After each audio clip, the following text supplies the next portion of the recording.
Muy buenos días a todas las personas que nos estáis escuchando y lo primero de todo, esperamos que estéis todos bien, así como vuestros familiares y amigos. La jornada de hoy consiste en un diálogo entre distintos expertos urbanistas sobre las ciudades, ¿no? Y las respuestas ante epidemias. En estas semanas de confinamiento estamos viviendo de forma muy distinta en cada una de las ciudades del mundo el confinamiento y es preciso reflexionar más que nunca en la salud en las ciudades y en los espacios en los que vivimos. En la sesión de hoy tenemos en primer lugar a Manuel Blanco, el director de la Escuela de Arquitectura de Madrid, de la Universidad Politécnica. A continuación, Esther Higueras, profesora del Departamento de Urbanística y Ordenación del Territorio. Y posteriormente hablaremos una charla sobre los sistemas de información geográfica de la mano de Pedro Rico, de la empresa ESRI. Y continuaremos con José María Ezquiaga, también profesor del Departamento de Urbanística y Ordenación del Territorio y exdecano del Colegio de Arquitectos de Madrid. Y para finalizar, unas reflexiones del catedrático José Piña, profesor emérito también del Departamento de Urbanismo. Dejo la palabra a Manuel Blanco para que pueda introducir la jornada de hoy. Muchas gracias.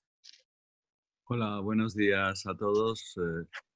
Antes que nada, espero que todos, que todas estén muy bien y que vuestras familias también. Y esto es algo que hay que decir sin más remedio en estos momentos. Quiero darle las gracias al Departamento de Urbanismo de la escuela.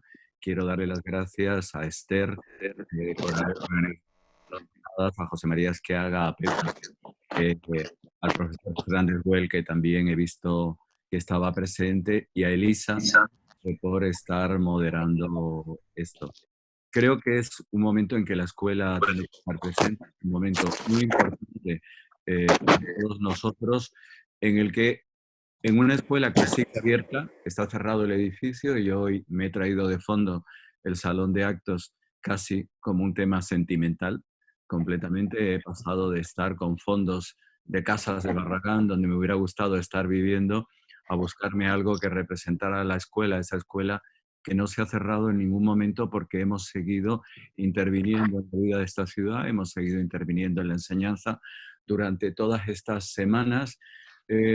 Muy complicadas para todos nosotros, pero que nos están enseñando una lección muy grande, y creo que, como siempre hemos hecho las arquitectas, los arquitectos, de los problemas debemos de entender la oportunidad que presentan, y en la resolución de ese problema debemos de utilizar nuestra cabeza y nuestra creatividad. Yo el otro día recordaba cómo se habla de la ingeniería como la gran resolución de problemas, pero el tema de resolución de problemas no es algo de lo que nos escupemos solamente los arquitectos. Nosotros vamos un punto más allá y vamos a ese punto de modelar la realidad y de modelar qué es lo que va a pasar en esa realidad y cómo debemos de intervenir en ella, no en un tema puntual o en un tema de una resolución, de un management puntual. Creo que nuestra aportación es un punto mucho más allá. Cuando estaba a punto de entrar en esta reunión, venía de la comisión de investigación de la universidad, desde la que me he estado escribiendo con la profesora Higueras, por cierto, estaba pensando cómo algo que hemos pedido muchísimas veces y que hemos hablado muchísimas veces, que es todo lo que tiene que ver con ciudades, todo lo que tiene que ver con arquitectura y con el manejo por parte de nuestra sociedad de esas ciudades, de esa arquitectura, es algo que nos enseña. Es algo que no solamente nos compete a nosotros, sino que es algo que debe estar en la educación general, y desgraciadamente no lo está. Hace unos meses compartía con el decano del Colegio de Arquitectos, José María Ezquiaga, una reunión del Foro de Davos que se celebraba en los momentos en que se hacía la firma. Venían los directores o los presidentes de las asociaciones de arquitectos europeas a Madrid. José María, estabas tú presente.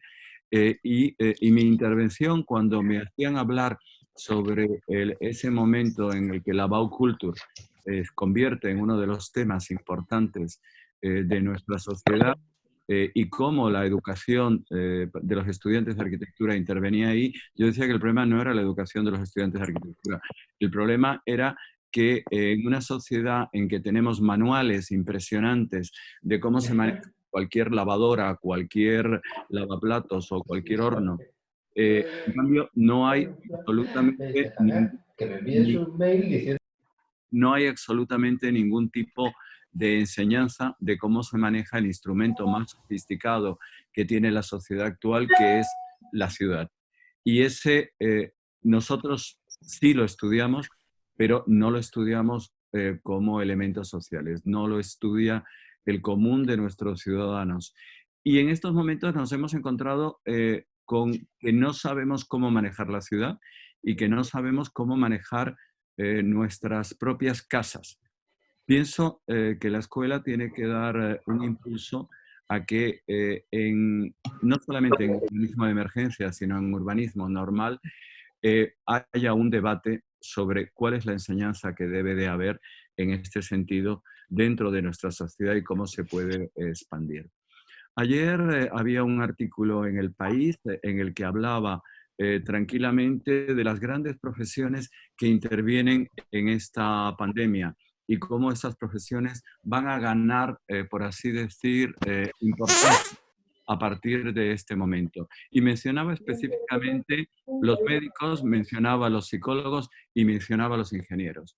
No aparecemos. No aparecemos en esa especie de mapa. Y yo no estoy haciendo en este caso una reivindicación corporativa, sino que qué es lo que ha pasado en nuestro mundo y en nuestro campo cuando los arquitectos hemos liderado justamente ese cambio sanitario, higienista de la sociedad, hemos rehecho las ciudades, en algunos casos hemos construido las ciudades durante el siglo XX para adaptarlas a medidas higiénicas que preservaran la salud de sus habitantes y de pronto no estamos en el centro del debate. Y aquí lo digo no por reivindicar un protagonismo, sino con espíritu de servicio, por reivindicar las aportaciones que podemos dar y las ideas que podemos dar dentro de ello. Arquitectura ha estado siempre en ese centro de ver cuáles son las condiciones higiénicas de las ciudades y cómo deben funcionar y cómo se deben de adaptar. Algunos de los arquitectos más importantes que ha pasado por España, como Yubara, que era el arquitecto estrella de la época, que en su momento se le contrata por parte de la Corona para hacer el Palacio Nuevo de Madrid, termina muriendo cuando lo que está además de revisando las cloacas de la ciudad, revisando las condiciones higiénicas de la ciudad para evitar que el cólera y otras epidemias se prolonguen dentro de ella. Creo que la escuela y los equipos que tenemos, y especialmente este departamento o este área, es absolutamente clave en ese entender cómo debemos de vivir, en ese entender hacia dónde debemos de ir, en cuáles son las condiciones urbanas que tenemos, cuáles son las condiciones de ese hábitat muchísimo más cercano, el espacio que nos rodea, cómo debe de ser también adecuado para circunstancias de este tipo. Vuelvo a repetir que le agradezco muchísimo la oportunidad de estar aquí y de estar oyéndoos y de participar en este debate. Creo que la respuesta a la pandemia debe de ser una respuesta de reflexión de cuál es la nueva sociedad en la que estamos entrando. Ya no hablo de la nueva normalidad, hablo de la nueva realidad. Porque si pensamos que el mundo no ha cambiado y que vamos a salir al mundo que nos habíamos encontrado anteriormente, estamos muy equivocados. No ha cambiado el sustrato físico, pero ese mundo, esa sociedad se compone de elementos y de relaciones entre ellos. Y las relaciones entre todos nosotros y las relaciones con nuestro hábitat ha cambiado de una forma tal que en muchísimos casos ha llegado a traumatizar a la gente en las que estamos. Estamos Profe, una pregunta, profe. incertidumbres. No creo que podamos dar soluciones inmediatas, pero sí reflexiones y ver cómo debemos de intervenir. Y me preocupa algo, que es que la memoria de las pandemias es una memoria muy corta y nuestra sociedad tiene una capacidad de olvido demasiado rápido. No recordamos todos ese París del 68, ese mayo del 68 en París. Profe, me dice Ninguno de Tata. nosotros recordábamos que en ese mismo 68 hubo una pandemia y que solamente en Francia hubo más de 300 muertos en este 68. Me preocupa que esta pandemia no se recuerde y que no se reflexione y que no extraigamos conclusiones de ella para modificar cómo debemos de vivir. Y creo que ahí nosotros tenemos una responsabilidad muy importante en esas reflexiones y en ese pensamiento. Y creo que ahí la escuela tiene un sitio para ser un foro de investigación y ser un foro de debate que contribuya al cambio necesario dentro de nuestra sociedad.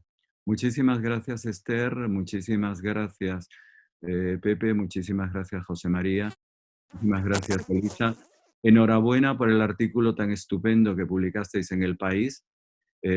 Ha sido un gran orgullo para la escuela verlo y ver que el nombre de la escuela estaba ya en un sitio donde se estaban proponiendo cómo es ese minuto después, ese momento después, cuando la nueva normalidad o la nueva realidad nos golpee, nos ataque y cómo debemos de entrar dentro de ella.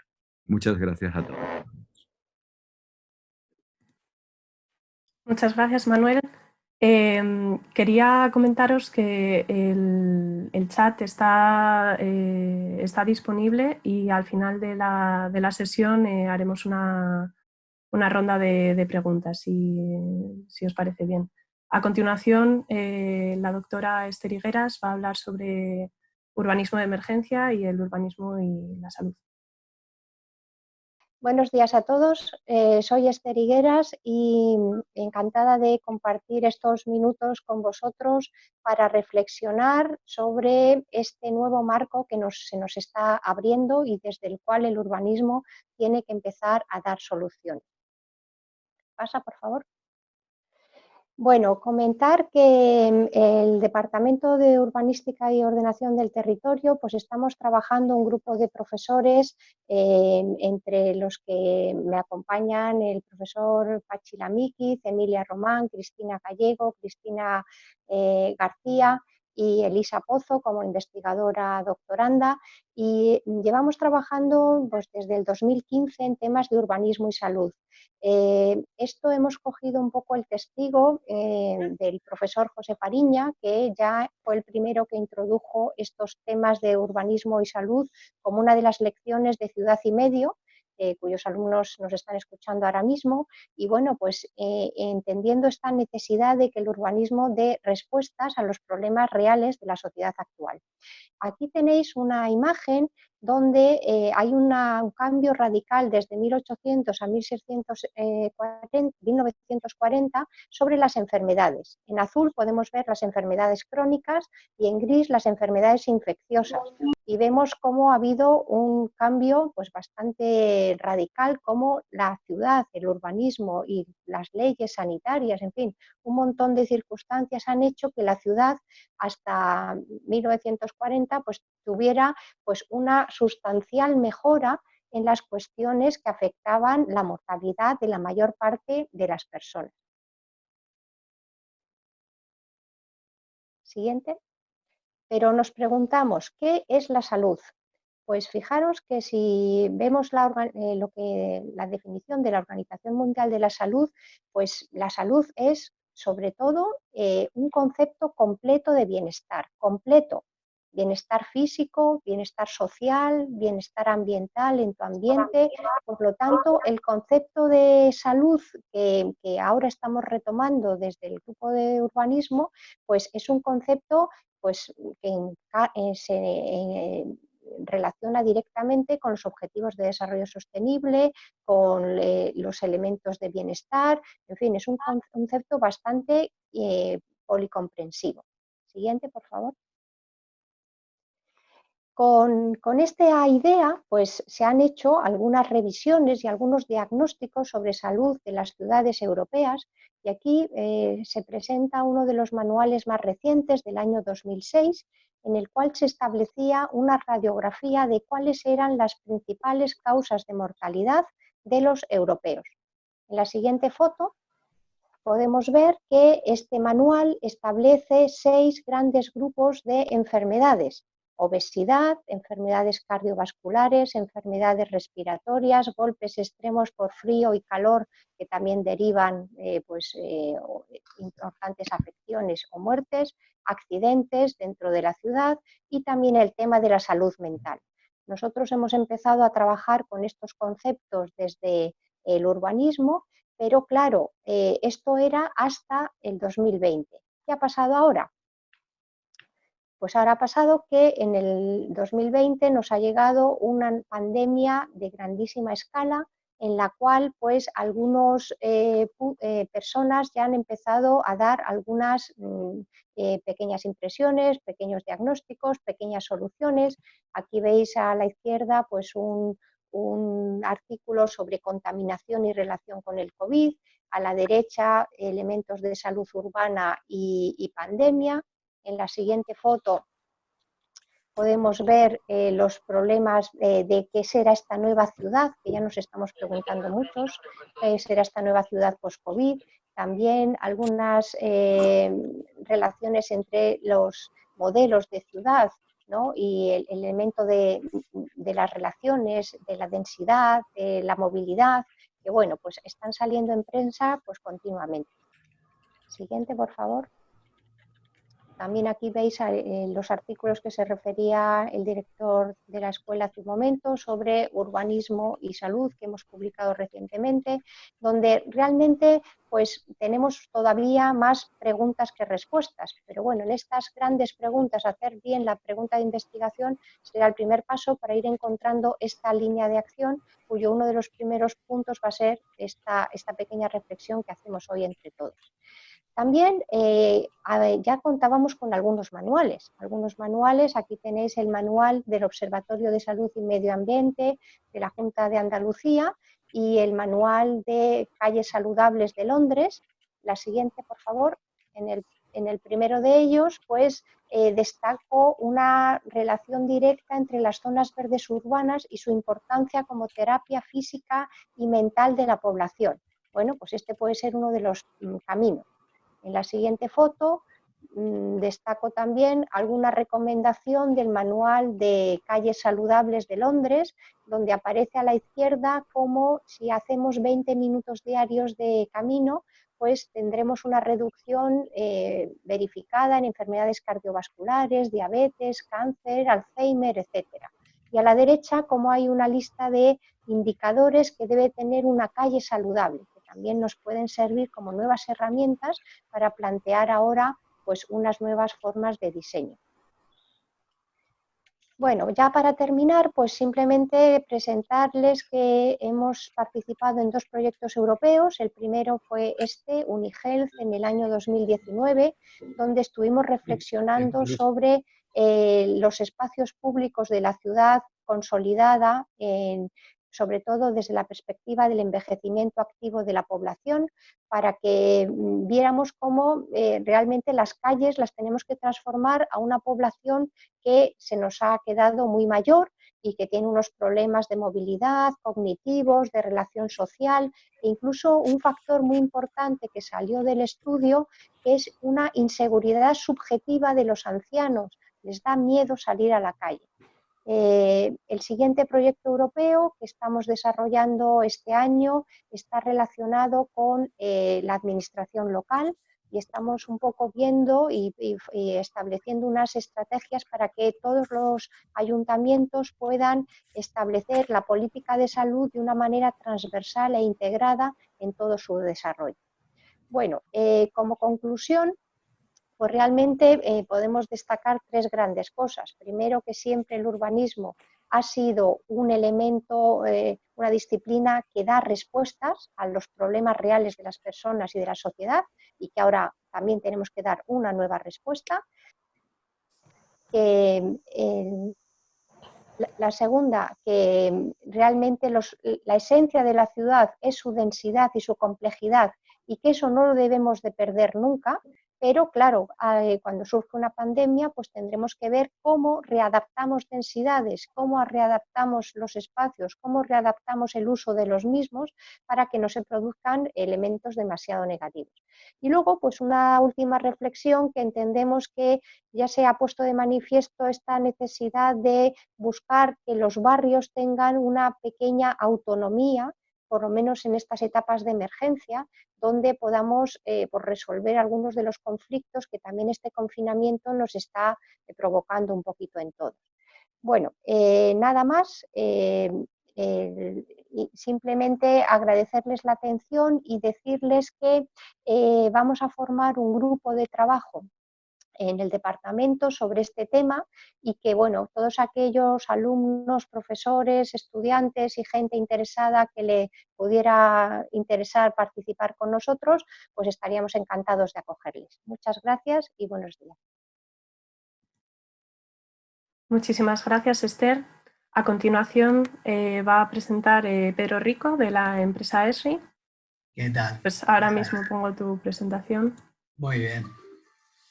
Bueno, en primer lugar, pues daros las gracias a todos los asistentes. Espero que estéis en las mejores condiciones de salud en estos momentos tan complicados que andamos viviendo. Darle las gracias a la escuela por invitarme a esta sesión. Creo que es tremendamente recomendable el poder ver lo que se está haciendo y el enfoque de la Escuela de Arquitectura de la Politécnica de Madrid, una escuela tan prestigiosa como la vuestra con respecto al tema de la pandemia. Y bueno, y en este caso Elisa me va a ayudar, me va a hacer casi de azafata en esta presentación, se lo agradezco enormemente, ¿vale? En estos 15, 20 minutos máximos que voy a hablar, lo que me gustaría era que os quedarais principalmente con las conclusiones, ¿vale? Vamos a ver muchísimas cosas de una manera muy rápida, yo hablo muy rápido, así que intentar seguirme, ¿vale? Bueno, no me quiero extender más, simplemente, bueno, pues al principio hablaremos de quién es Esri, ¿no? Esri es una empresa que lleva desde el año 1969 en el mercado, es una empresa americana, una empresa privada, y yo destacaría de esa diapositiva la última línea que se ve a la izquierda, ¿no? La inversión de futuro. Es una empresa que alrededor de 200 millones de dólares anuales los invierte en I+D, lo cual es una empresa tecnológica que está siempre a la última tendencia de la tecnología, ¿vale? Pues cuando se hable de arquitectura en cloud o cuando se hable de inteligencia artificial o de Big Data, pues la empresa siempre tiene herramientas disponibles para dar respuesta a las tendencias tecnológicas que se van dando, ¿vale? Como os decía, es el líder a nivel mundial en lo que serían los sistemas de información geográfica, ¿vale? Se calcula que tiene en torno a un 40% de cuota de mercado, que quiere decir que 1 de cada 2 proyectos de sistemas de información geográfica de entidad que se hacen en el mundo se hacen utilizando nuestras herramientas. Y como referencia, pues como podéis ver, nosotros principalmente trabajamos a nivel nacional con la administración pública, pero es cierto que tenemos empresas privadas que también trabajan con nosotros, ¿vale? Además, como podéis observar, no vamos solo en un sector determinado, sino que atacamos a muchísimos sectores del tejido empresarial nacional.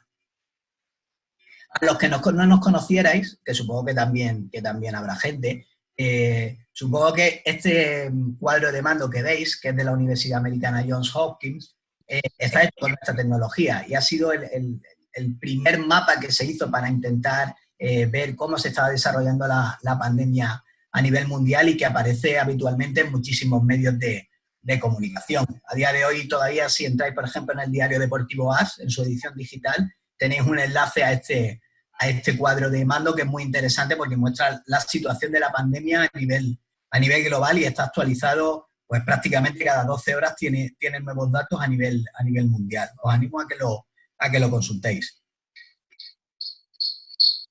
Como podéis imaginaros, la gestión de pandemia va a requerir del mayor esfuerzo científico y tecnológico de la historia, ¿vale? Ya ocurrió en ocasiones anteriores con el ébola o el cólera, pero en realidad aquí lo que intentamos con los sistemas de información geográfica es resolver problemas geográficos multidimensionales en tiempo y en el espacio. Y yo creo que este problema, la pandemia del COVID-19, es un problema de sistemas de información geográfica de manual, ¿vale? Todos nos podemos hacer preguntas sobre la incidencia de la pandemia, y todas esas preguntas vais a ver que tienen una componente geográfica, ¿vale? ¿Dónde están los infectados? ¿Dónde están los recuperados? ¿En qué estado están los medios técnicos y humanos de los hospitales? ¿Cómo afecta a la economía local? ¿Cuánto cómo evolucionará la epidemia? ¿Cómo se moverán los grupos? Obviamente esto no hay que verlo solo desde una perspectiva geográfica, sino también hay que verlo desde una perspectiva urbanística. Es decir, hay que ver realmente en cada ciudad cómo la ciudad está preparada para poder mitigar de alguna manera los efectos de la pandemia. Y ahí vosotros, por supuesto, tenéis muchísimo que decir, ¿vale? Siguiente, por favor, Elisa. Un segundito.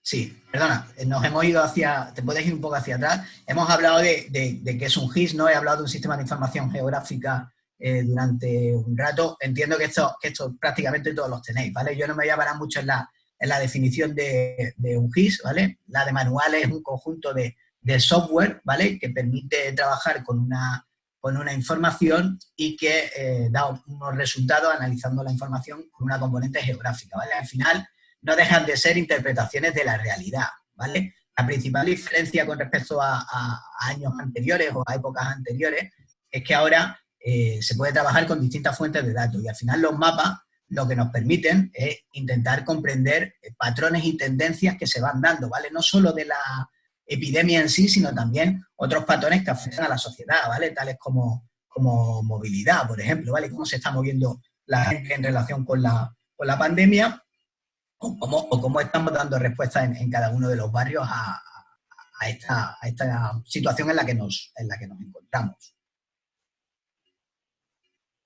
Obviamente, la ventaja de este tipo de herramientas inteligentes es que podemos modelizar y analizar espacialmente para intentar mitigar la pandemia a distintas escalas, ¿vale? Normalmente en el mundo del GIS nos hemos movido en escala, lo que se llama LIM, Land Information Model, pero es cierto que ahora ya con los GIS también se puede hacer cualquier análisis a nivel de BIM, por ejemplo, ¿vale? De Building Information Model, que eso entiendo que todos estáis muy relacionados ya con las arquitecturas BIM, ¿vale? O con la metodología BIM, ¿vale? Al final los sistemas de información geográfica pues proporcionan eso, ¿no? El marco y los procesos para poder entender, comprender y responder de una manera más eficiente a situaciones como la que nos encontramos. Al final la ventaja, ya la mencionaba antes, ¿no? La ventaja de los sistemas de información geográfica es que podemos integrar multitud de datos, no solo los datos que tienen las empresas o las administraciones públicas, sino que podemos además pues, tirar de otros datos que proporcionan otras entidades, tanto nacionales como empresas privadas, como el Instituto Nacional de Estadística, como el Instituto Geográfico Nacional. Y esa mezcla de datos, ¿vale? Ese batiburrillo de datos, ese análisis, es el que realmente nos da una perspectiva más eficiente de lo que está pasando en tiempo real, ¿vale? Con lo cual se puede dar una respuesta muchísimo más acotada a cada uno de los problemas que se van presentando, ¿vale? Al final lo que hacemos es eso, ¿no? Proporcionar de recursos a las organizaciones, y la ventaja que tenemos con la plataforma de ERRI es que es un sistema completo para la gestión de la pandemia, ¿vale? Lo vais a ver ahora más en detalle, ¿vale? Al final aquí, a través de la plataforma, lo que vamos buscando es eso, ¿no? Comprender los riesgos que hay para la comunidad, medir la efectividad de las medidas que se van tomando, por supuesto, gestionar los recursos, ¿vale? Eso a día de hoy es, como sabéis, es algo absolutamente crítico, y también tiene que servir como herramienta para comunicar a la ciudadanía, ¿vale? Que se cumplan esas medidas de transparencia que creo que son tan necesarias. Y bueno, pues al final, nosotros además tenemos si te puedes ir un poco más atrás, Elisa, a esa, ¿vale? Bueno, a la siguiente si quieres. Aquí al final también la idea es darle a cada uno lo que necesita, ¿no? No es lo mismo el trabajo que van haciendo los profesionales del GIS que el que tienen que hacer los profesionales de salud, ni el que tienen que tomar los políticos, los que tienen que tomar las decisiones, ni la información que tiene la ciudadanía, ¿vale? La ventaja de la plataforma GIS es que cada uno puede trabajar con la información y puede tener la información que necesita y analizarla desde su punto de vista, ¿vale? Eso hay que tenerlo en cuenta porque en este caso no hablamos muchas veces de términos sanitarios y no es lo mismo lo que se vaya a trasladar a la ciudadanía que lo que está utilizando el director del hospital para saber la situación de la pandemia en su hospital. ¿Cómo damos respuesta a todas esas preguntas? Pues ahora es donde vamos a ver de una manera rápida algunos ejemplos, ¿vale? A la pregunta de qué está pasando ahora, ¿vale? ArcGIS funciona como un sistema de registro. ¿Eso qué quiere decir? Pues que, por ejemplo, en la ciudad de Elche estamos dando respuesta, ¿vale? Con un sistema de gestión del conocimiento sobre las personas aisladas, los mayores, con movilidad reducida o en riesgo sanitario, para que desde el ayuntamiento se puedan adquirir medicamentos, alimentos, artículos de primera necesidad sin tener que salir de casa. Las personas vulnerables lo que hacen es rellenar esa encuesta que veis ahí y bueno, eso queda marcado en un mapa y es información que tiene el ayuntamiento para saber qué tiene que dar respuesta. Otro ejemplo distinto es el del Ayuntamiento de Osuna, que es en la provincia de Sevilla. En este caso, lo que se busca es un telediagnóstico georreferenciado, ¿vale? En caso de tener preocupación por sufrir el síntomas del virus, los ciudadanos pueden rellenar la encuesta y el objetivo es no saturar el sistema sanitario con falsos positivos, ¿vale?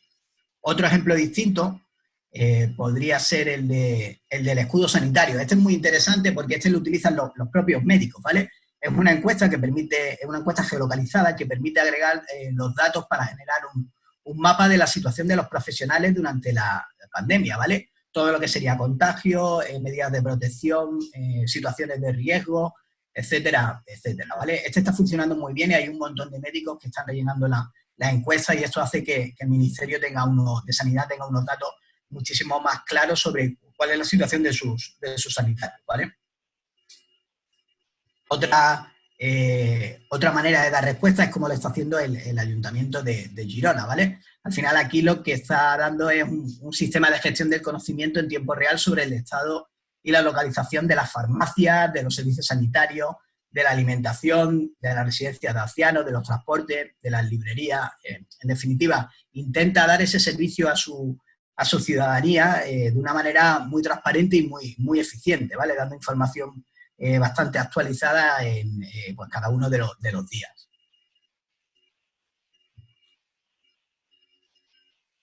Vale, este es interesante porque es otra manera de dar respuesta, ¿vale? En este caso es el estudio de la Fundación ELIS en Alicante a través de una investigadora que ha salido en muchos medios de comunicación, que se llama Nuria Oliver, y lo que se ha utilizado son encuestas localizadas para ver el impacto que ha tenido sobre la población el coronavirus, ¿vale? Pero desde un punto de vista pues casi más sociológico, ¿vale? Cómo nos estamos infectando, qué está pasando con nuestras familias, cómo nos encontramos a nivel psicológico. Es por ir a trabajar, es por ir al supermercado, ¿vale? Esta encuesta la han rellenado en torno a 300.000 personas. Comenzó siendo un estudio que solo abarcaba la Comunidad Valenciana, pero al ver que las encuestas comenzaban a salir a nivel nacional, pues se hizo un estudio a nivel nacional y bueno, han salido resultados tan interesantes como ese, ¿no? Que el 44% de la población decía que las medidas de confinamiento no podían, pues no aguantaban más de un mes confinados, ¿vale? Con lo cual esto también es una encuesta bastante real a la hora de saber pues cómo se va encontrando la gente, ¿vale? Abajo tenéis los resultados. Os animo a que le echéis un vistazo y busquéis la Fundación ELIS en Google y podréis echar un vistazo más en detalle a todo este cuadro de mando. Luego este no podemos mostrar los resultados porque todavía anda en periodo de investigación, pero bueno, es un estudio del Ministerio de Sanidad, del ministro Illa, mandado directamente, ¿vale? Para ver cómo se está comportando la movilidad de la población ante el coronavirus.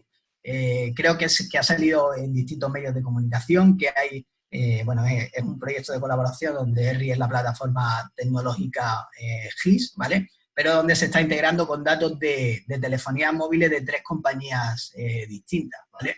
Y lo que se busca aquí es pues, ver cómo se está comportando la gente a través del móvil GPS, a través del GPS del móvil, cómo se está moviendo, ¿vale?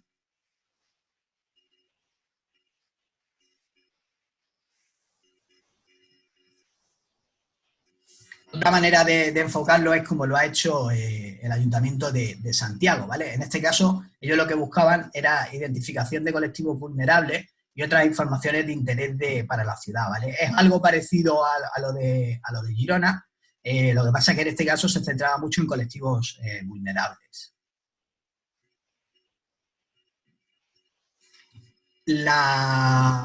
Bueno, la tarea de decidir también es muy importante, ¿vale? Decidir qué es lo que hacemos. En este caso lo que estáis viendo es el cuadro de la Consejería de Salud de la región de Murcia, donde se puede ver un mapa de los recursos sanitarios y los datos epidemiológicos del COVID en esa región, ¿vale? Esto está sirviendo al Gobierno de Murcia para planificar y financiar todo lo que tiene que ver con carácter sanitario, ¿vale? Estamos utilizando este mapa que veis aquí.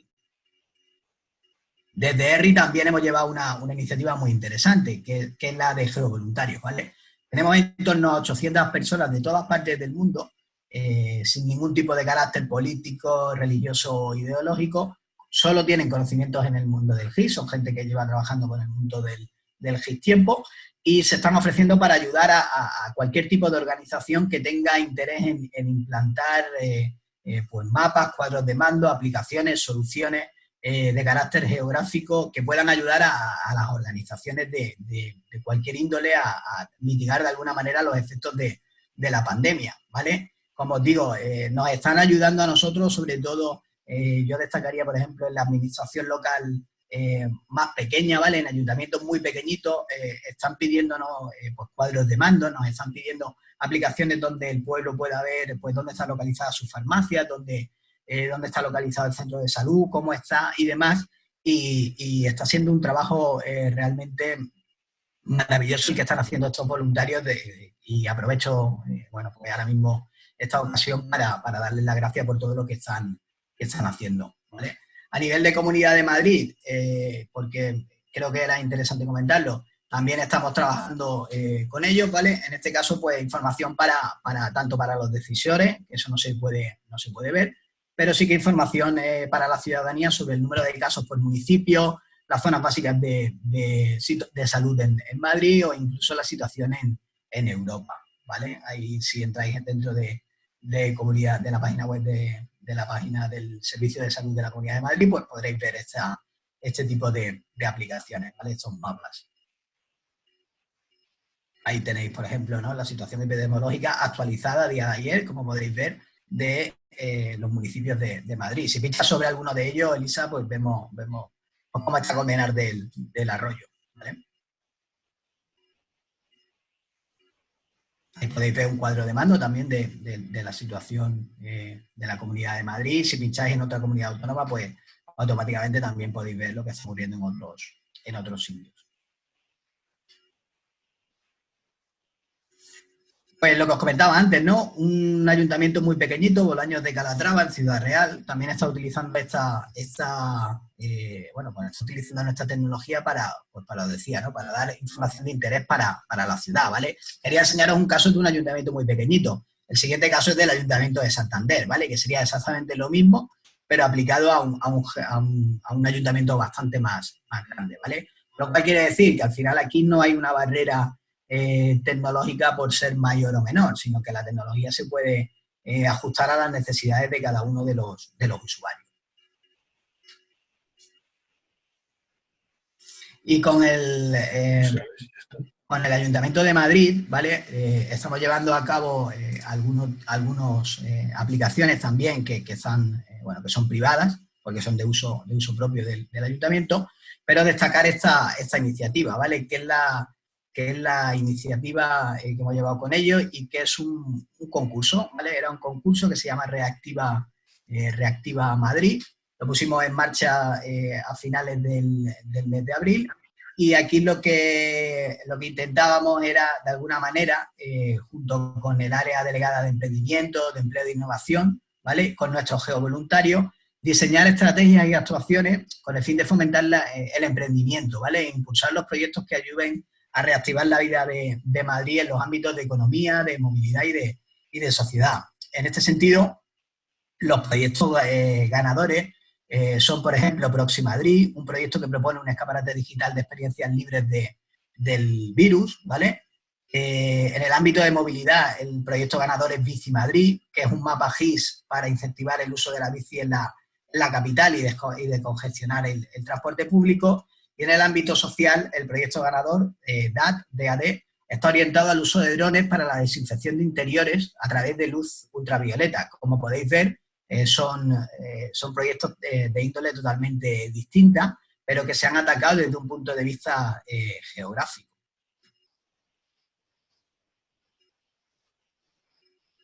Y ya por concluir, volvemos a la presentación. Elisa, por favor. Muy bien, pasamos a la siguiente. Muy bien. Bueno, pues yo creo que esto es lo más importante de todo lo que voy a contar hoy, ¿vale? Estas son mis conclusiones cuando estuve preparando esta presentación y principalmente son dos, ¿vale? Uno, el GIS se convierte en un sistema crítico en la lucha contra las pandemias. Como podéis haber visto, bueno, RIA España calcula que está en torno a 120 proyectos vinculados al COVID-19 actualmente a nivel nacional. Como habéis visto, vamos de ayuntamientos, de gobierno nacional, de ministerio, de gobierno regional, o sea que atacamos todos los sectores, empresas privadas, ONGs, todos estamos intentando luchar contra la pandemia y creemos que el GIS es un sistema crítico que ayuda a mitigar los efectos, ¿vale? Como podéis ver, la ventaja de poder analizar distintos tipos de datos nos hacen poder tener un sistema de predicción y una toma de decisiones más eficiente, ¿vale? Y sobre todo también la capacidad de una visualización geográfica adaptada a cada situación, ¿vale? Y con respecto a la parte más urbanística, yo soy profano en la materia, yo soy ingeniero informático de formación y seguro que casi todos los que estáis ahí sabéis muchísimo más que yo de este tema. Pues mis conclusiones son estas, ¿vale? Yo creo que el GIS y el urbanismo van a ir de la mano a partir de ahora a todos los niveles, ¿vale? Ya no solo con la integración del BIM con el mundo del GIS, ¿vale? A través bueno, pues como sabéis ya el BIM es un estándar dentro del sector y tenemos la ventaja de que Autodesk y ERRI han firmado un acuerdo por el cual, bueno, ambas tecnologías, AutoCAD y ArcGIS, se integran, con lo cual no hay que hacer labores de transformación de formato y esto puede hacer que podamos saltar de modelos BIM a arquitectura GIS de una manera bastante sencilla, ¿vale? Obviamente el GIS afecta o puede ayudar a las distintas fases de un proyecto urbanístico, tanto en la fase de exploración como de diseño, evaluación, colaboración y sobre todo quizás en la parte de difusión. Y luego todo lo que va vinculado a urbanismo y Smart Cities, ¿vale? El GIS es indispensable en todo lo que sería aplicaciones de IoT, aplicaciones de sensorización, manejo de grandes volúmenes de datos, inteligencia artificial, además con la ventaja de que nuestras herramientas permiten además tener en cuenta la legislación urbanística, son herramientas preparadas para planificación urbana, que harán que, bueno, pues que las ciudades sean más sostenibles, más eficientes y también que haya una interacción mayor con el ciudadano a la hora de atacar incluso los proyectos urbanísticos, ¿vale? Aquí podríamos habernos extendido muchísimo más, pero bueno, yo creo que lo interesante era hablar sobre cómo estábamos haciendo frente a la pandemia a nivel nacional y nada, daros las gracias a todos, espero que haya sido de vuestro interés y cualquier pregunta pues la vemos al final de la sesión. Muchísimas gracias. Muchísimas gracias, Pedro. A continuación va a presentar José María Ezquiaga, ahora mismo le doy la palabra. ¿Te parece, Elisa? Sí. ¿Me escuchas? Perdón. Sí. Empiezo haciendo una pequeña introducción y luego pondremos unas diapositivas y concluiré, es decir, intercambiamos lo que es la imagen de diapositivas con con la exposición un poco oral de mi parte. Perfecto. Entonces arranquemos un poco con la introducción. Perfecto. ¿Veis la presentación? Sí, se ve, yo lo veo bien, sí, sí, perfecto. Te voy indicando, pasa a diapositiva, algunas las vamos a pasar un poco deprisa al comienzo, y Vale, perfecto. luego ya hablo yo, ¿no? Muchas gracias. A ti. A ver, así se ve. Así. Sí, perfecto. Muy bien. Pues tienes la palabra, José María. Sí. Sí, buenos días a todos. Felicitar tanto Eli como a Esther Higueras por el trabajo que habéis hecho. Esther ha demostrado una tenacidad y una voluntad en todo esto realmente admirable, ¿no? Y bueno, una vez más se muestra que en las dificultades nos crecemos, ¿no? Aprovecho también para saludar a nuestro director, Manolo, que ha hecho una preciosa intervención, que, bueno, como es decano, comparto totalmente, ¿no? Desde la propia escuela es muy valioso que se tenga en cuenta lo que significa ser arquitecto, ¿no? En la sociedad, ¿no? No basta con tener los conocimientos que afortunadamente lucimos, no basta con tener las capacidades y la voluntad, la sociedad misma nos tiene que apreciar y querer, y para eso pues precisamos de un esfuerzo adicional, ¿no?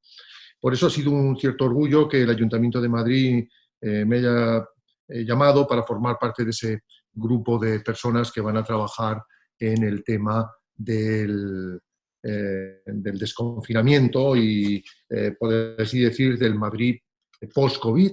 Y la exposición que voy a hacer trata un poco en estas dos líneas. Por una parte, trata o hace una reflexión académica sobre en qué medida las epidemias, además de cambiar nuestras vidas, han cambiado también el urbanismo que os enseñamos en la escuela, en gran medida es hijo también de estas epidemias históricas, ¿no?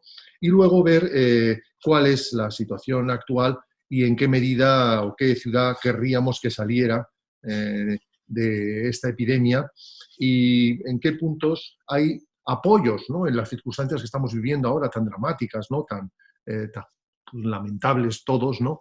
Para poder corregir algunos de los grandes males que aquejan a nuestra ciudad presente, a nuestra ciudad actual, en fin, más allá del coronavirus. Veamos primero, adelante, Elisa, Eli, unas imágenes, vete pasando lentamente, donde vemos la sorpresa de Madrid, de ver ese Madrid vacío, pero no solo ese Madrid, sino que percibimos esta imagen del puente de Brooklyn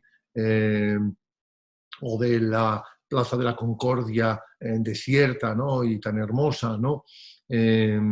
O pasa, por favor, las bulliciosas casillas de Hong Kong, ¿no? O las pirámides, creo que salen ahora a continuación, ¿no? Que de nuevo han recuperado, ¿no? Su silencio centenario, ¿no? Pues muestra que estamos viviendo una circunstancia excepcional a escala planetaria. Yo creo que esto no se había llegado a vivir nunca. Esta imagen del metro de Madrid pasa, y esta otra imagen del metro de Nueva York nos muestran en su identidad, ¿no?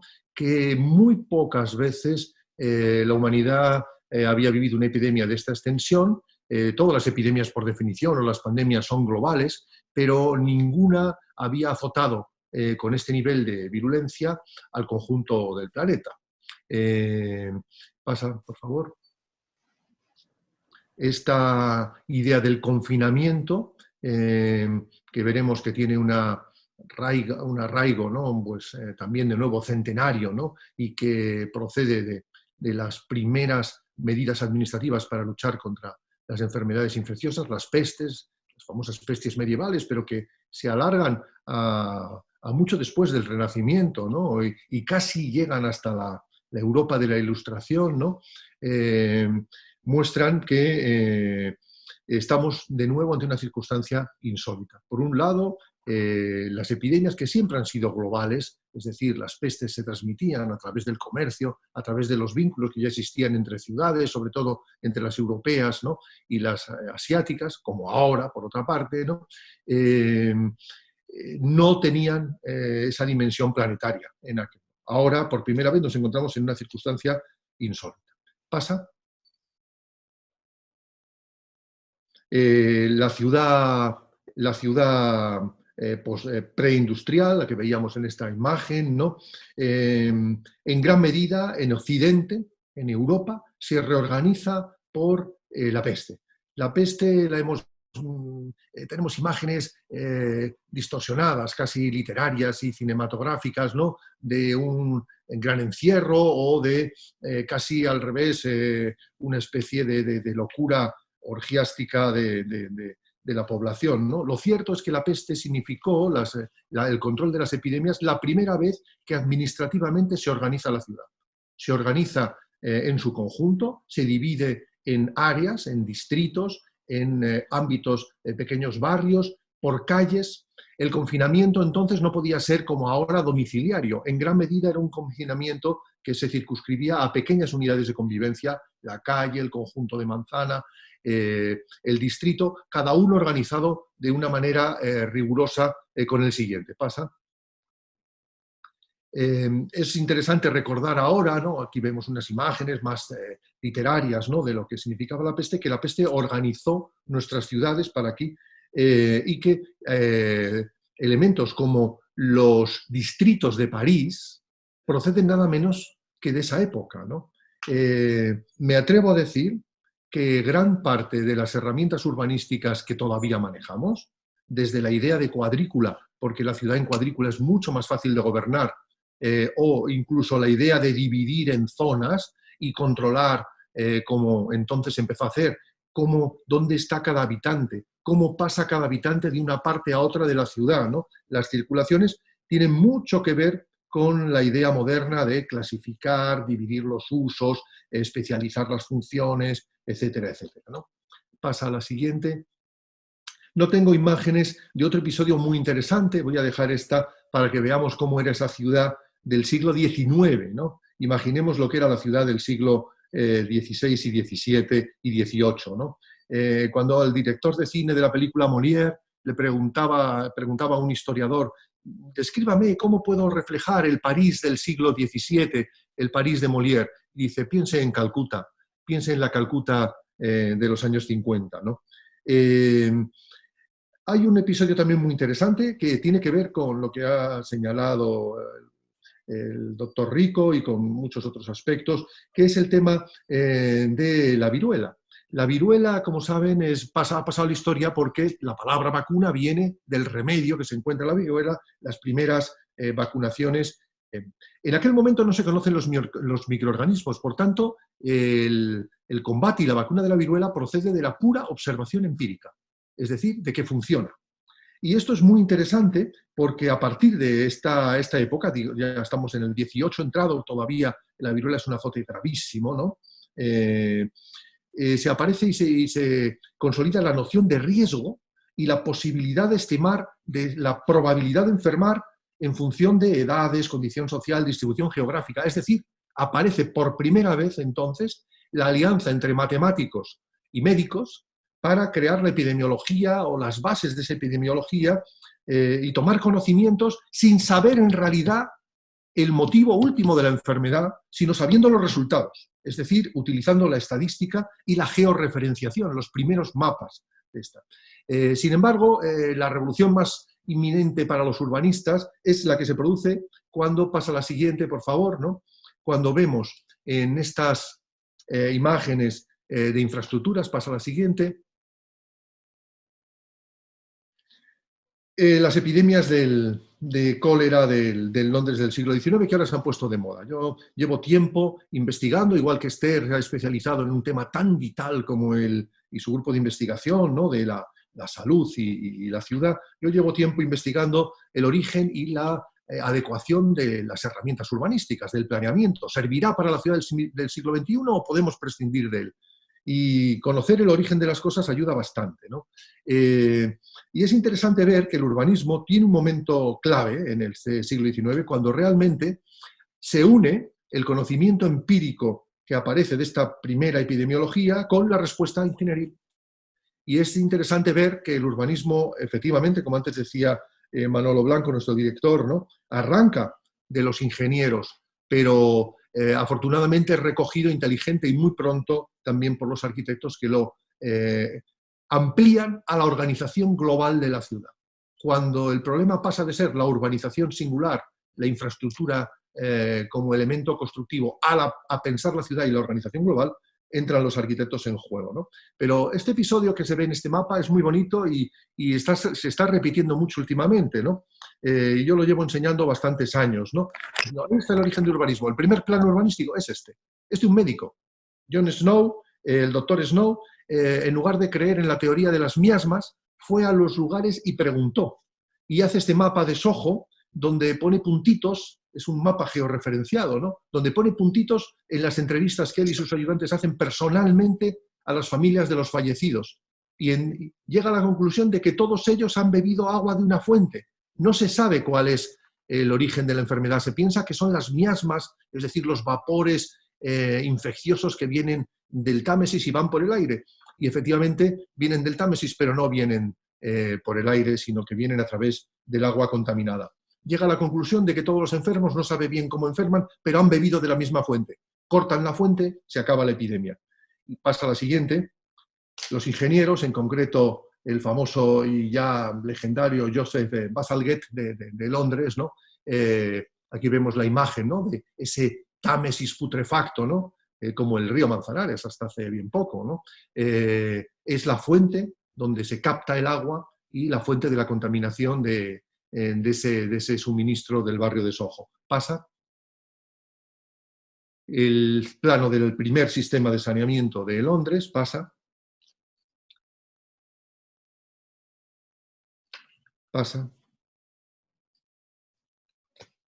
Y saltamos aquí, paremos en la anterior, por favor. A otro siguiente episodio que ahora yo creo que tiene y que guarda el siguiente episodio importante en el cual la salud influye en las normas urbanísticas de una manera directa, es mucho más reciente.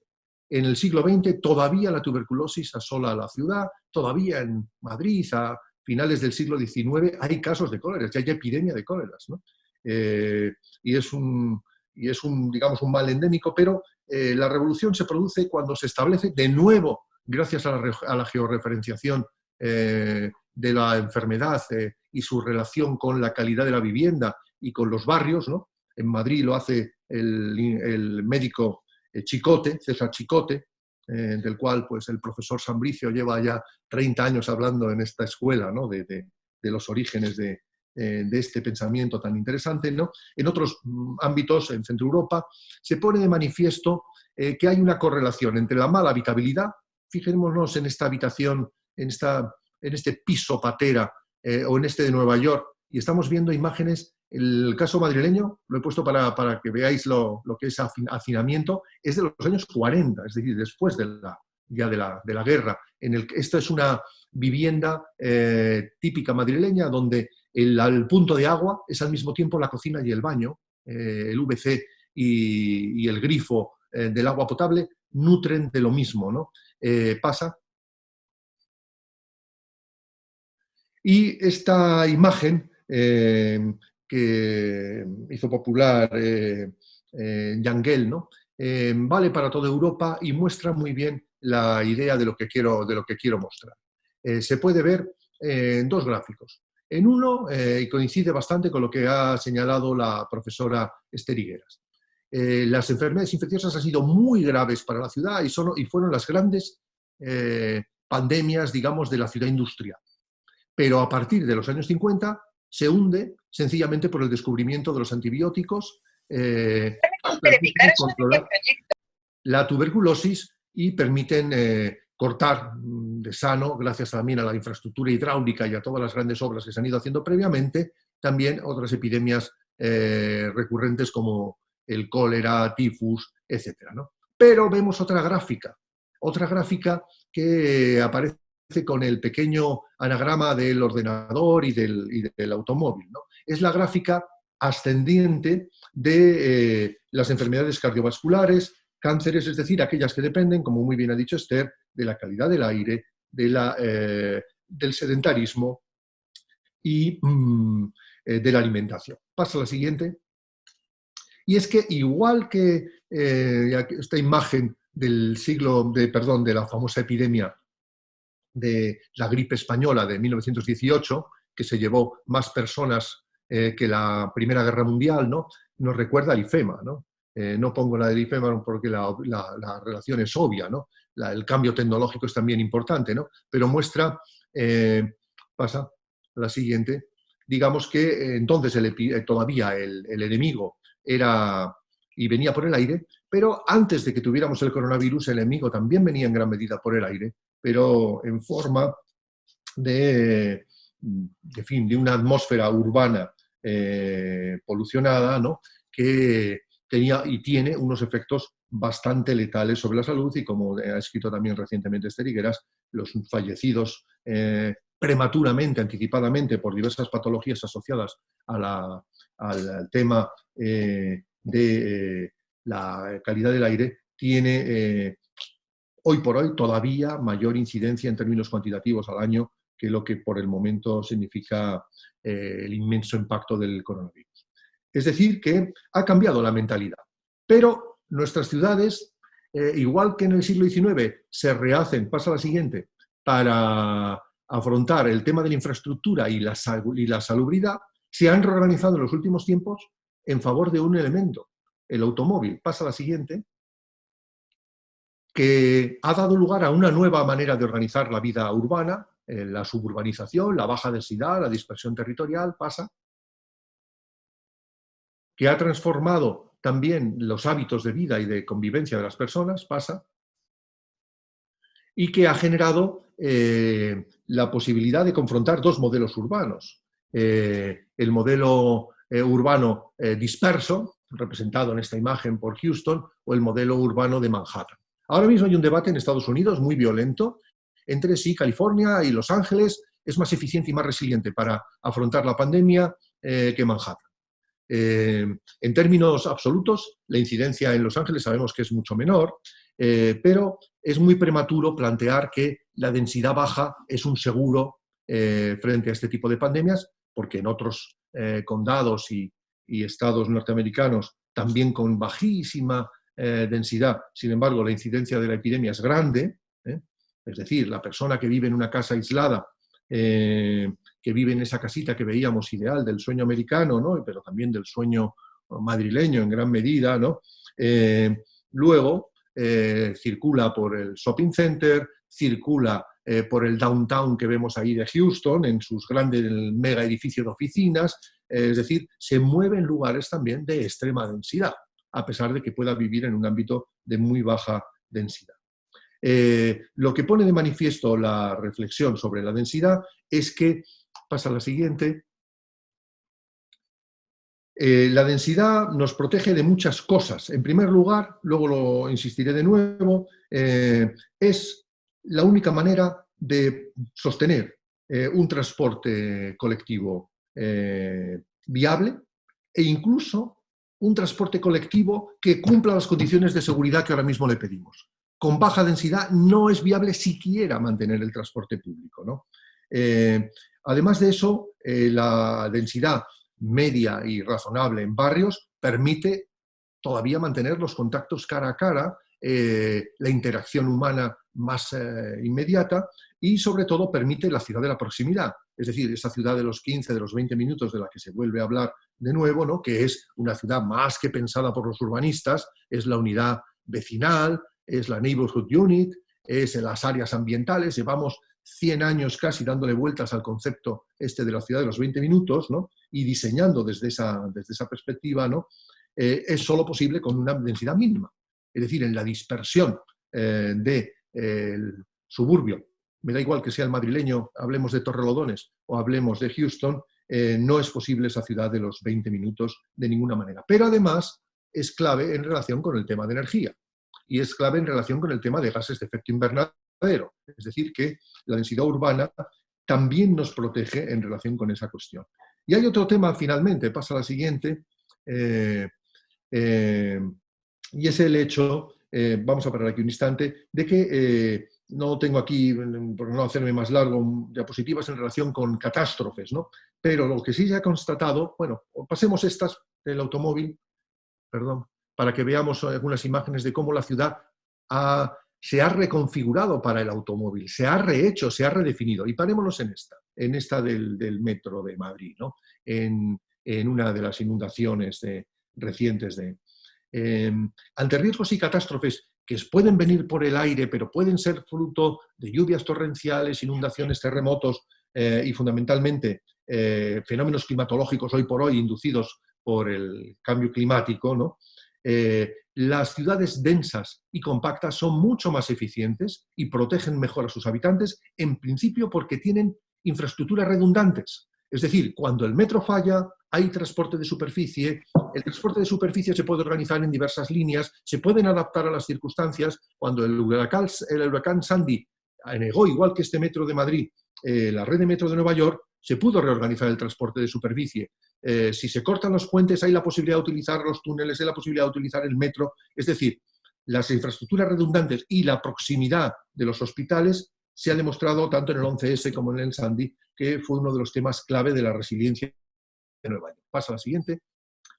Acabo con una reflexión de la ciudad cercana, que también además hay unas reflexiones muy interesantes de investigación dentro del propio departamento de urbanismo, y de la misma manera que desde el grupo de investigación de vivienda, nuevas técnicas, vivienda y ciudad, estamos estudiando el tema de la habitabilidad y volviendo a replantear el tema de qué es la vivienda aceptable hoy por hoy, que debe pasar a las regulaciones urbanas, ¿no? En un momento en que parecía que no era necesario tratar esta cuestión, ¿no? Hemos visto que el higienismo de los años 20 vuelve a tener con el confinamiento un espacio importantísimo, ¿no? Volvemos a ser conscientes que no hemos reparado el centro histórico ni lo hemos rehabilitado en el ámbito habitacional en su totalidad. Permanecen muchísimas reminiscencias de esta cuestión. Acabaré simplemente diciendo que hay también una reutilización y repensar del transporte de la ciudad cercana. Ahora mismo el tema más inmediato que se está planteando en el debate del propio Ayuntamiento de Madrid es la reconfiguración del espacio peatonal. Ahora, con las condiciones de seguridad, se ha hecho más consciente que es radicalmente insuficiente. Evidentemente, claro que no cabía ni siquiera una silla de ruedas en muchas de las calles pequeñas del centro histórico de Madrid, ¿no? Pero ahora es evidente que la seguridad y la distancia de seguridad es radicalmente imposible. Se hace necesario volver a repensar la ciudad como una convivencia de muchos medios de transporte, reinventarla en el post-automóvil. El ámbito de esa ciudad de los 20 minutos no puede estar dominada por el automóvil aparcado ni por el automóvil circulando inevitablemente. Aunque ahora mismo vivamos el transporte público como un riesgo, sin ninguna duda, el automóvil no puede ser la alternativa ni en el centro de Madrid, ni porque no son capaces las infraestructuras que lo conectan metropolitanamente. Pasa esta imagen de los niños o esta imagen de la bicicleta pone de manifiesto que no soy un romántico de la bicicleta, creo que la bicicleta en primer lugar tiene que adaptarse a todas las edades y además no es un medio que pueda recoger ni a los niños más pequeños ni a las personas más mayores. Es un elemento más en la ciudad que debe convivir con el coche compartido, pasa a la siguiente, que debe compartir con los medios limpios como el tranvía, este de Vitoria, o este que veíamos aquí justamente de los diversos modos de medios de transporte compartido con y sin conductor, ¿no? Lo que se hace imprescindible es, para los urbanistas, para aquí, que esta es la última, voy a hablar de algo que no tiene como tal una diapositiva, es planificar el tiempo. Hemos estado muy obsesionados con el espacio. Somos arquitectos, en definitiva, y manipular las variables espaciales era nuestro ADN, pero cada vez más la arquitectura es sensible a la sensación, al tiempo, a la experiencia. Hemos entrado desde esa perspectiva en una visión mucho más de la duración, de la temporalidad, ¿no? De la propia arquitectura a partir de esa experiencia humana concreta. En el ámbito urbanístico eso significa que ya no va a ser ni suficiente ni prioritario entender los problemas, por ejemplo, de circulación en clave de capacidad de la infraestructura y la gestión del tiempo y la gestión de los flujos desde el punto de vista del tiempo, ¿no? Ahora vamos a comprobar que hacer un transporte público seguro va a depender de la gestión del tiempo. Necesitamos más frecuencia. no solo menos uso del transporte público, al revés, tiene que haber más transporte público, más frecuencia, una red más tupida, por ejemplo. El tema tan básico y elemental, desde el cual se lleva tanto tiempo hablando, como desintonizar los horarios de apertura comercial, haciéndolos más amplios, más variables, por supuesto los horarios de trabajo y el teletrabajo, corresponde a otra idea importante. Y pensemos que cosas que hemos visto y que estamos viviendo ahora mismo no tienen ahora mismo transposición normativa o legal. Todos hemos convertido nuestras casas en viviendas productivas. Estamos trabajando desde casa, como profesores, como arquitectos, vosotros como estudiantes. Y bueno, como estudiante no tiene conflicto, eso no lo impide ninguna norma, pero nuestra casa no puede ser una oficina desde el punto de vista de la ordenanza del Ayuntamiento de Madrid. Eso no es posible. Y sin embargo resulta que es lo deseable, que nuestras casas puedan ser oficinas, que podamos tener los niños al mismo tiempo y la conciliación al mismo tiempo, que una parte de la jornada laboral pueda hacerse, no ahora, sino para siempre, en nuestro propio domicilio, ¿no? Que las oficinas puedan ser un lugar de encuentro cuando hayamos superado este problema de la distancia social, y a las cuales acudamos principalmente para reunirnos, para tener ese contacto cara a cara, para intercambiar, pero una parte importante de nuestro trabajo lo podamos hacer en otros ámbitos, ¿no? Pues significan cambios muy relevantes. Y todos estos cambios que están ocurriendo en la sociedad tienen que tener reflejo en la administración. De la misma manera que nos han quedado algunos legados, algunos muy buenos, como la idea de que nunca más el agua deberá ser un problema, ¿no?, para la salud, ¿no?, de las epidemias. Hay otros que ya están superados, ¿no? Ahora que estamos viviendo una ciudad que lamentablemente nos recuerda a la de la cuarentena de las pestes, ¿no?, a las ciudades en estado de peste, sin embargo tenemos que pensar que la ciudad del futuro no puede hacerse desde la idea de la exclusión, ni desde la idea de la compartimentación, que la idea de la ciudad del futuro tiene que ser todavía más intensamente compartida, todavía más intensamente sensible a lo cercano. Pues muchas gracias por la invitación y luego si hay alguna pregunta tendré mucho gusto en volver. Muchísimas gracias, José María. La verdad es que es tanto la presentación de Pedro Rico anteriormente sobre los sistemas de información geográfica como la suya ha sido muy interesante, y parece que finalmente sostenibilidad y salud se están uniendo, ¿no?, en un mismo punto. Damos la palabra al catedrático profesor emérito José Fariña, que pasará a cerrar esta sesión de hoy. Muy bien. Muchas gracias a todos por haber venido y buenos días, casi ya buenas tardes, porque pasa que ya son casi las 12. En el año 2011 hubo una reunión en el Lazareto de Mahón del Ministerio de Salud en aquel momento y de un montón de urbanistas y arquitectos de las primeras reuniones que hubo para ver cómo se podía enfocar el tema de la salud. Ahí estaba, por ejemplo, José María Aztiaga, o estaba José Antonio Corraliza, o sea, mucha gente que ahora está dedicada a temas de salud. Fue el germen de muchas cosas. Fue en el marco de la Universidad Menéndez Pelayo y ahí empezamos a darnos cuenta de la importancia que tenían estas cuestiones, no solamente en la historia del urbanismo, sino en estos momentos. Así que casi todos han recalcado a lo largo de sus intervenciones pues que la importancia histórica que tuvo la organización del diseño urbano para, digamos, combatir, para superar los problemas, sobre todo de enfermedades infectocontagiosas. Y enfermedades contagiosas. Esther habló básicamente de los temas de las necesidades de conseguir suficiente densidad y complejidad como factores críticos en una ciudad, también de conseguir unidades operativas aisladas, como puede ser el barrio, de manera que puedan funcionar de una manera lo más autónoma posible. Pedro Rico nos destacó claramente la importancia de las nuevas tecnologías en el abordaje de estas cuestiones, no solamente desde el punto de vista analítico, sino también desde el punto de vista del diseño urbano, incluso del proyecto urbano. Entonces, se pueden plantear diferentes puntos de vista en el tema, pero tenemos que tener en cuenta que las nuevas tecnologías nos van a ayudar de forma importante. Y José María Azquiaga nos ha explicado también cómo la ciudad ha ido reaccionando ante las enfermedades contagiosas, nos ha explicado los problemas de densidad que no son tan fáciles de abordar como aparentan, tienen muchísimas formas de entenderlos. El tema de la movilidad, que va a ser crítica a partir de ahora, no solamente en las ciudades, sino la movilidad a nivel global, es decir, a nivel de globalización. Y, por supuesto, pues todo el tema del tiempo. El tiempo que tiene también una importancia y que hasta ahora, aquellos que nos dedicamos a los temas de diseño de organización, pues habíamos considerado bastante poco. De todas formas, yo querría decir alguna cuestión como todavía estamos en un proceso de reflexión.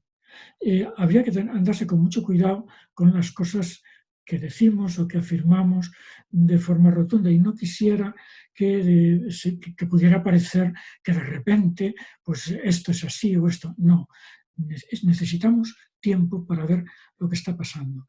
En concreto, habría que, digamos, cambiar las pautas de transporte a nivel global. Eso es crítico. El transporte de personas, el transporte de materiales, el transporte de energía. Eso, que ahora mismo significa la globalización, va a haber que reconsiderarlo. No está en nuestra mano, es decir, no está en mano de los que organizamos las ciudades, pero va necesariamente a tener que ser reconsiderado. Y después, por supuesto, que el urbanismo, el diseño de la ciudad, el diseño de nuestras viviendas, también va a facilitar. No va a ser, digamos, la panacea, va a facilitar o va a impedir, pero va a facilitar o va a impedir no significa que si hacemos esto ya vaya a salir esto.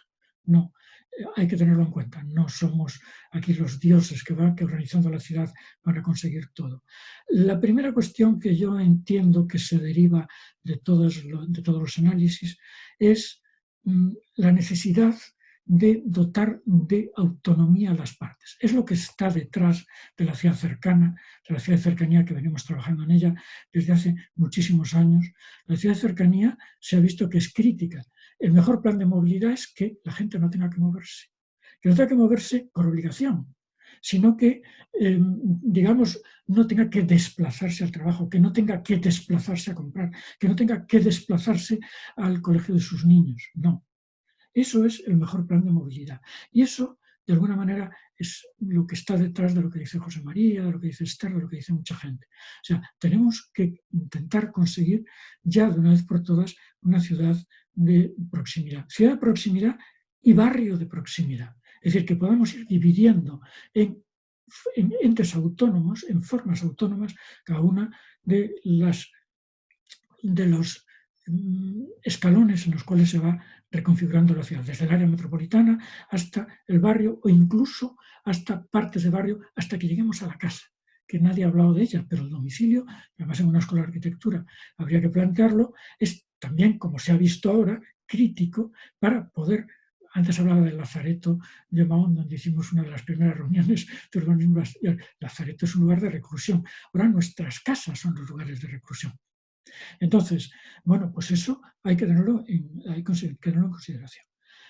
También esto implica una muchísimo mayor coordinación, para lo cual necesitamos las nuevas tecnologías necesariamente. Se necesita una mucha mayor coordinación cuando hay tantas partes autónomas. Eso es fundamental. Así que necesitamos las nuevas tecnologías. Y luego, claro, una ciudad de proximidad necesita densidad, como ha dicho José María, y necesita complejidad. Sin complejidad, por mucha densidad que tengamos, si cada uno de los trozos densos tienen que desplazarse enteros a otro trozo, tampoco nos sirve. Y la complejidad es crítica. Y, por supuesto, la contiguidad. No podemos estar haciendo trocitos separados que van rompiendo los ecosistemas, que son lo que nos dan los servicios. Parece que también hay una tendencia, como ha dicho Esther, a la necesidad de zonas verdes en la ciudad, que sirvan de expansión, que sirvan muchas cosas, pero que constituyan un sistema, de tal manera que se pueda uno desplazar de unos a otros, o sea, esas pequeñas áreas de proximidad unidas entre sí. Y luego, claro, una estrategia agroalimentaria. Estrategia agroalimentaria que implica también, como era en la Edad Media cuando había las guerras y había que reducir a las ciudades, etcétera, que se base en una agricultura de proximidad, pero que sea algo más que una agricultura de proximidad, que sea toda una estrategia agroalimentaria.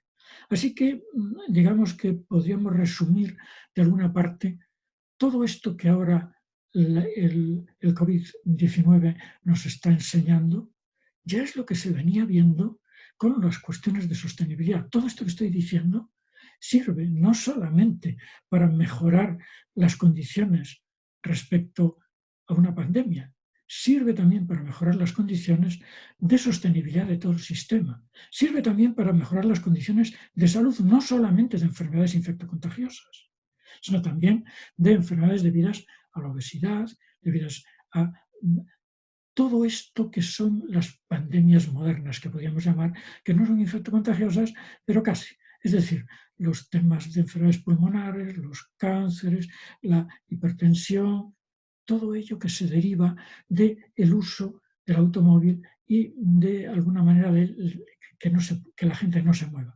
Necesitamos andar. Como decía José María, no solamente ir en bicicleta, no, necesitamos andar. Las personas mayores a partir de determinada edad es que ir en bicicleta es una tortura. Tienen que ir andando, que es además un ejercicio sano y barato. Es lo más barato que hay.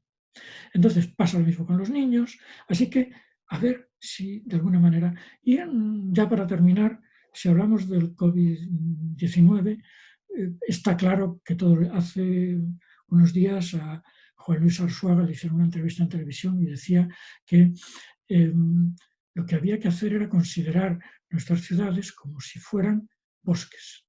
Dice, lo mismo que se combate un incendio forestal, pues así combate una pandemia.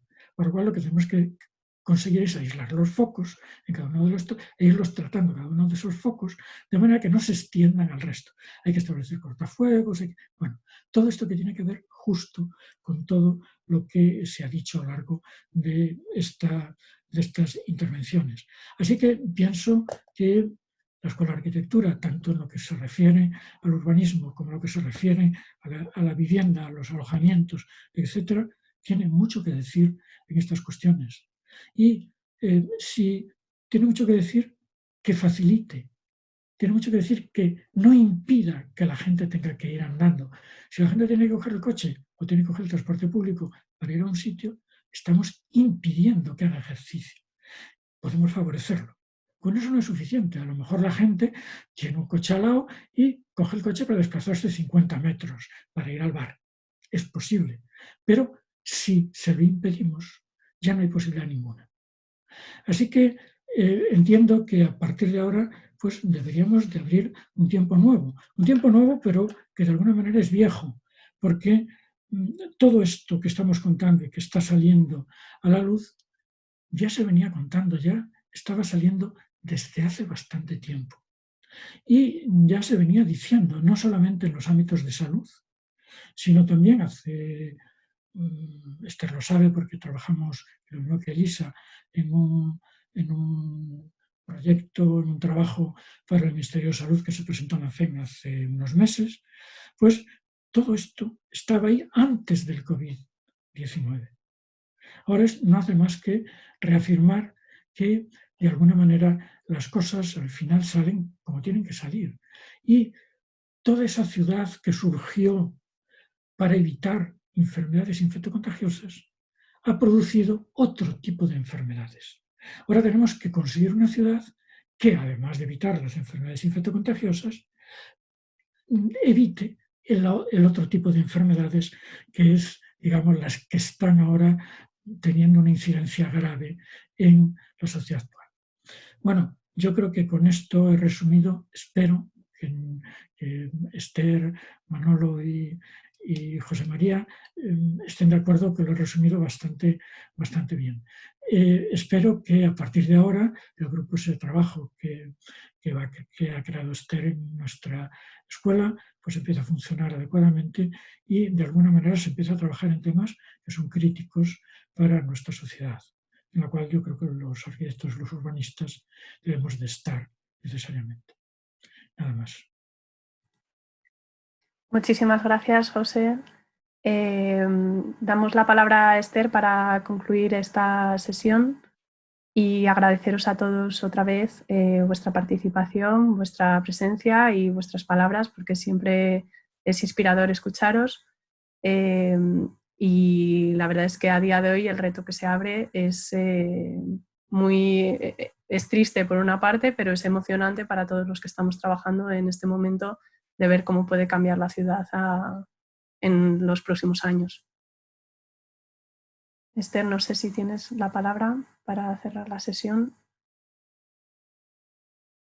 Sí, buenos días. Bueno, lo primero agradeceros a todos los ponentes las intervenciones que han sido muy variadas y muy complementarias, que era un poco de lo que se trataba, de dar un poco un poliedro, ¿no? de primera reflexión sobre estos temas. Creo que Pedro se tenía que ir a las 12 y quedan 2 o 3 minutos. No sé si alguien tuviera alguna pregunta específica para Pedro Rico, pues le agradecería que lo hiciera en el chat. Y bueno, pues también, si no hubiera preguntas, pues agradecerle pues todo el apoyo que ESRI nos ha facilitado para la Escuela de Arquitectura, para todos los alumnos de Ciudad y Medio con las licencias de Argis, y que bueno, es un poco esta necesidad de que los alumnos empiecen a conocer las herramientas para hacer los diagnósticos y empezar a tomar decisiones es absolutamente fundamental, ¿no? Entonces, no sé si Pedro, ¿quieres comentar algo? Gracias, Esther. Lo primero, para mí ya os digo que es un orgullo el poder trabajar con una escuela tan prestigiosa como la vuestra, y espero que esto solo haya sido el inicio, o estén siendo los inicios del desarrollo de muchísimos proyectos en común. Gracias a todos. Muy bien. Muchas gracias, Pedro. Pues no sé si hay alguna pregunta en el chat, Elisa.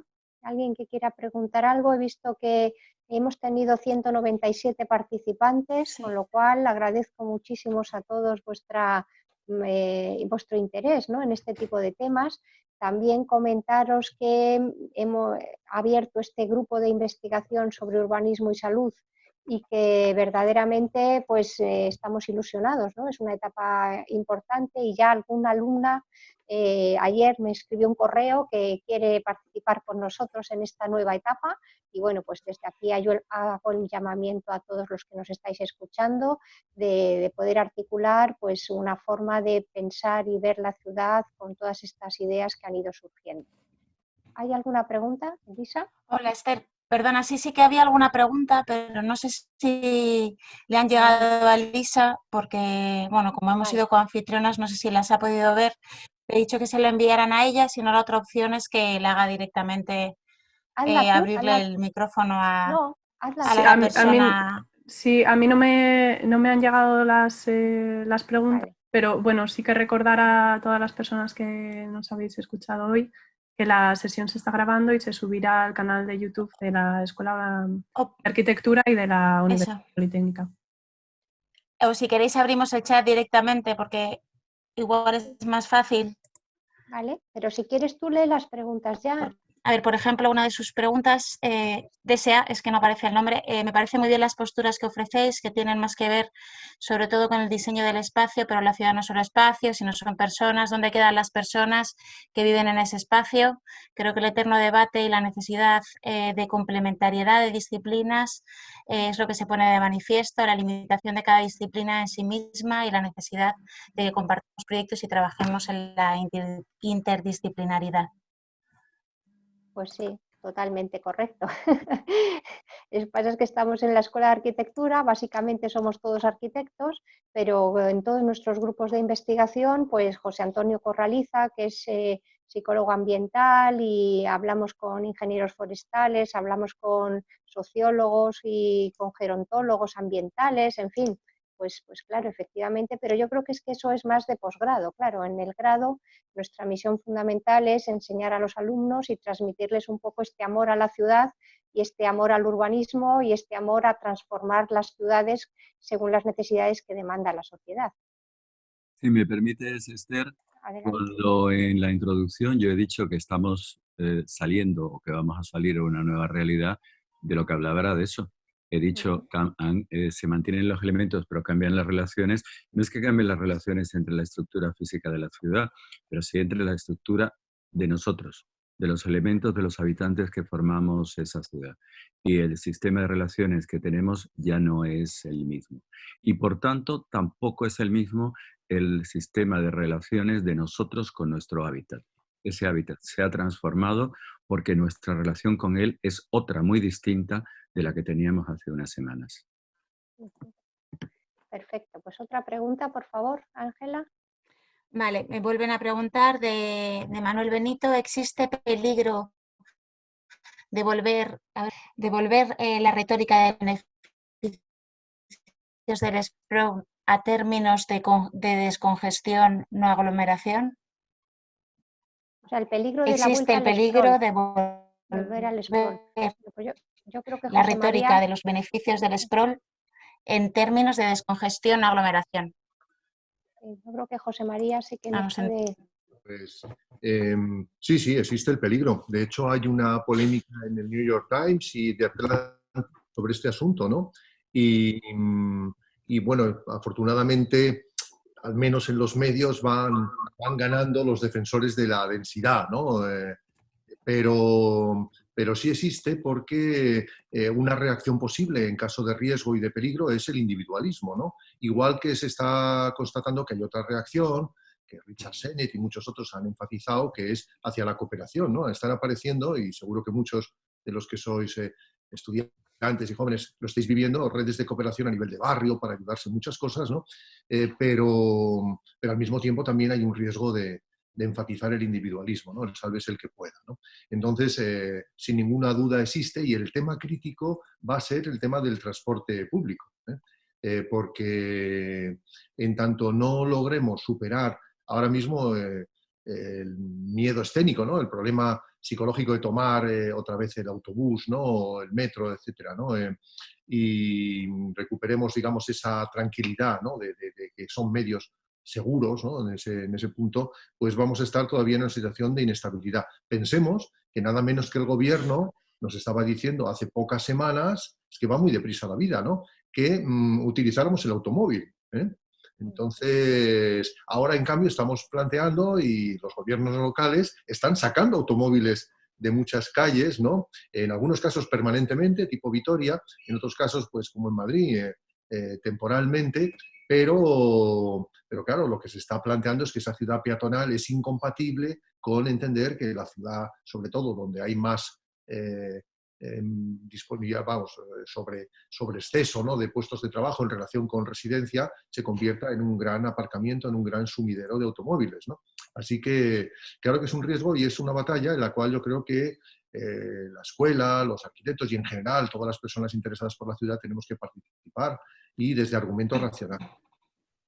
Sí, yo además querría añadir a lo que ha dicho José María el problema que tiene el sprawl desde el punto de vista ecosistémico. Es decir, nosotros estamos, los urbanitas, los habitantes de las ciudades, vivimos de los servicios que nos dan los ecosistemas. Es así, no hay vuelta de hoja.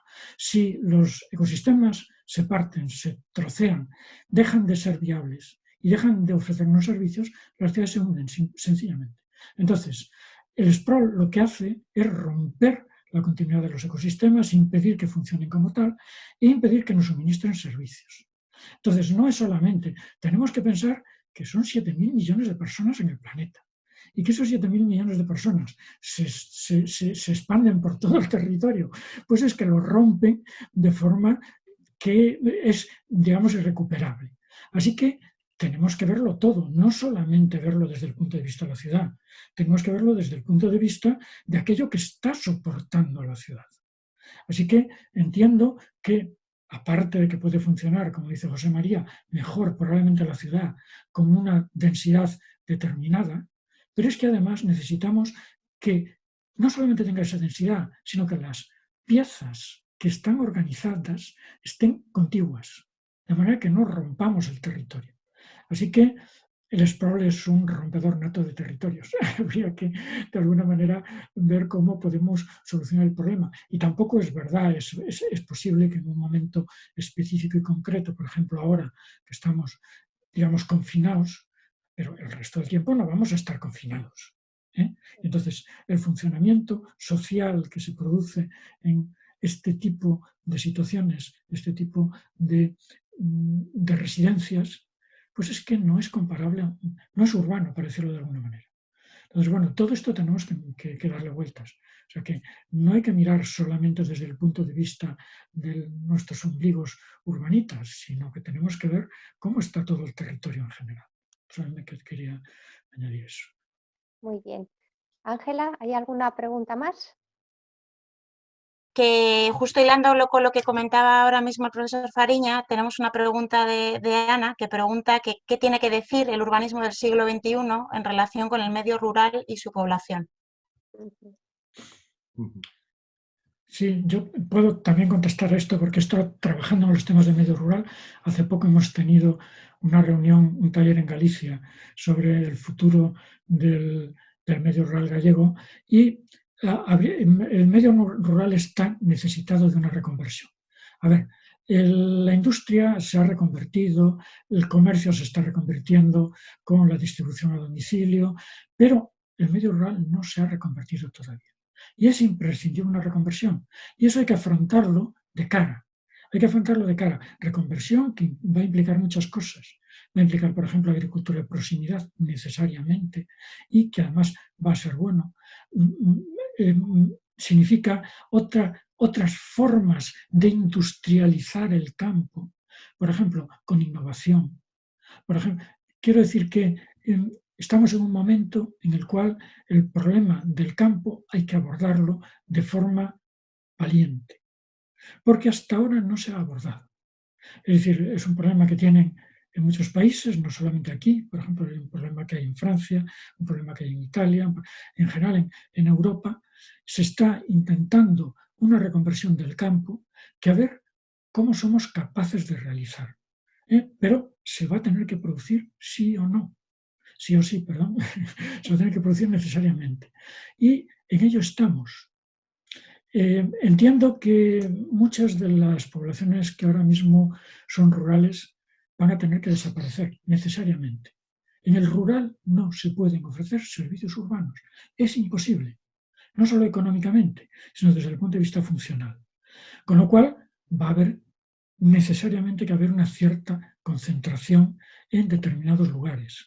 No una concentración igual que ciudades grandes, pero sí una concentración en cabeceras comarcales, etcétera, de tal manera que se puedan ofrecer servicios de educación, servicios sanitarios, etcétera, a gente que si no, en un disperso como el que hay, por ejemplo, en la Terra Cha lucense en Galicia, o el que hay en Euskadi, o el que hay en Asturias, sería imposible. Entonces se están viendo cosas y se están empezando a producir movimientos. Estamos todavía en la primera fase. Hay que andarse con mucho cuidado y con mucho tiempo. Pero la reconversión se va a producir. Ángela. Sigo con las preguntas, quedan como 3 o 4 por el momento. Vale, a ver, yo creo que nos da tiempo a todas, sí, adelante. Vale, tenemos una pregunta de José Carpio que le pregunta al profesor José María Ezquiaga si puede adelantar algo de las acciones que va a tomar el Ayuntamiento de Madrid, si se puede contar algunas claves, líneas, herramientas o plazos. Pues no, aprovecho para comentar que el grupo de expertos es un grupo interdisciplinar, es decir, que hay expertos sanitarios, expertos fundamentalmente en temas de tecnología y finalmente expertos en temas de ciudades, tanto a nivel macro, es decir, de organismos internacionales de gestión de ciudades, como urbanistas o arquitectos, que estamos un par de representantes, ¿no? Por tanto, las cuestiones son muy variadas. De hecho, se está pensando quizá en organizar sesiones más específicas con grupos de trabajo, ¿no? Los grandes temas son cómo prepararse para los cambios de fase, pero en el ámbito del urbanismo el tema clave es el espacio público. Es cómo poder compadecer. Ahora mismo hay un trípode gravitando sobre el espacio público complejo. Por un lado, queremos ganar más espacio público para el peatón. Por otro lado, la hostelería, en fin, esa parte, digamos, de la utilización del espacio público, ¿no? por los locales y el comercio, ¿no? Pero ahora mismo con la hostelería, que es lo primero que se desconfina, ¿no? Y finalmente el automóvil, en sus dos versiones. el automóvil aparcado, el automóvil circulando, ¿no? Entonces, los tres compiten por el espacio público, ¿no? Para que puedan producirse digamos, la apertura de los bares y restaurantes, etcétera, hay que salir al aire libre. El tiempo lo permite, pero las condiciones de ordenanza que ha creado el gobierno, ¿no?, implican una desdensificación. Es decir, que o se reduce a la mitad la capacidad o se aumenta el espacio, ¿no? Hay ciudades como Vitoria que han ampliado, no para todos, pero para muchos de los ámbitos han ampliado ese espacio en lugares donde se puede, ¿no? Por otro lado, la proliferación de barras en las calles o terrazas tiene oposición o reacción vecinal, ya está surgiendo, ¿no? Así que es una ecuación compleja. Yo en una reciente entrevista recomendaba que en temas de ciudad no hay atajos. La única manera de acertar es escuchar a todos y lograr llegar a puntos de acuerdo, incluso si es posible poner a confrontar las partes. Lo que sí veo claro es que el automóvil tiene que salir de vía pública en cuanto a circulación, obvio, pero además también en gran medida en cuanto a aparcamiento. Y de nuevo eso es otro conflicto, porque en gran medida son los automóviles de los residentes. ¿Dónde los van a dejar alternativamente esos residentes que los utilizan frecuentemente? Aparcamientos subterráneos de rotación. Mi propuesta es que sean aparcamientos subterráneos de rotación transformados en aparcamientos de residentes, ¿no? E incluso que se lleguen a generar más aparcamientos de residentes o incluso que se habiliten en ámbitos no tan centrales lugares donde se pueda dejar el automóvil cuando se utiliza muy poco frecuentemente, pero eso también tiene resistencia, ¿no? Entonces hay que hacerlo con mucho cuidado. Lo primero va a ser en reducir plazas de aparcamiento a no residentes, lo cual, si los suburbanitas metropolitanos precisamente ahora están pensando en utilizar el automóvil, confronta también porque no lo van a poder aparcar en Madrid. O sea, como vemos, cuando uno desciende de escala, los temas son muy detallados, incluso tan de diseño, tan de arquitecto, como si las terracitas pueden invadir el ámbito del aparcamiento, por así decir, salirse del bordillo, ¿no? Mi planteamiento es que digamos, el desconfinamiento tiene que también coincidir con que se pueda utilizar la hostelería, que es un elemento importante de Madrid, que no todos van a poder abrir, porque es muy compleja las exigencias sanitarias que tienen y no todos van a abrir. Y finalmente, que la única manera de que pueda ser rentable es que puedan expandirse en ámbitos donde no entren en conflicto con los peatones, ni con los peatones circulando, ¿no? Y hay un elemento que, sin embargo, tiene sí o sí que perder territorio en la ciudad, que es el coche aparcado y el coche circulando. Desde luego, sobre todo estoy pensando en el centro, pero ya hemos visto que cada barrio tiene un centro. Hay un centro de todo Madrid, pero hay un centro de Usera, un centro de Hortaleza, un centro de Tetuán, en fin, de Vallecas, etcétera, etcétera, ¿no? Es decir, y el conflicto es parecido en cada uno de esos pequeños centros. Es decir, no es tan distinto el problema en Carabanchel, en sus calles pequeñas, que en Madrid central, ¿no? Continuamos en orden. Tenemos una pregunta de Emilio Martínez Vidal, que bueno, en parte yo creo que enlaza también con lo que se estaba comentando, que es sobre si podría ser un buen momento para el urbanismo táctico. Plantea aprovechar el estado de shock ciudadano para implantar una nueva distribución del espacio público con elementos provisionales. Cuando todo se normalice, tal vez los ciudadanos ya se hayan acostumbrado a esa nueva distribución. En caso contrario, se revierte. Sí, seguro todos los participantes son autoridades para hablar de esto, pero yo concluyo lo que antes he dicho señalando que en efecto ahora mismo hay un momento psicológico importantísimo. Todos somos principalmente peatones en este instante.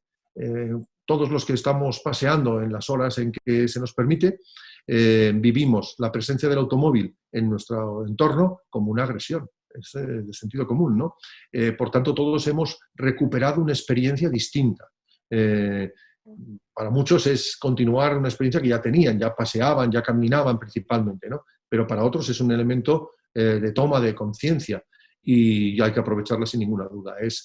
Por eso creo que la ciudad post-COVID tiene que ser también una ciudad post-automóvil y luego que estos temas de cercanía llevan a aprovechar oportunidades micro. Un pequeño solar, se puede hacer un micro espacio deportivo, una microzona verde en lugares que ahora mismo se desechan, ¿no? es otro también sin ninguna duda importante. Sí, el problema es que yo pienso que la ciudad actual no está configurada para ser una ciudad de cercanía.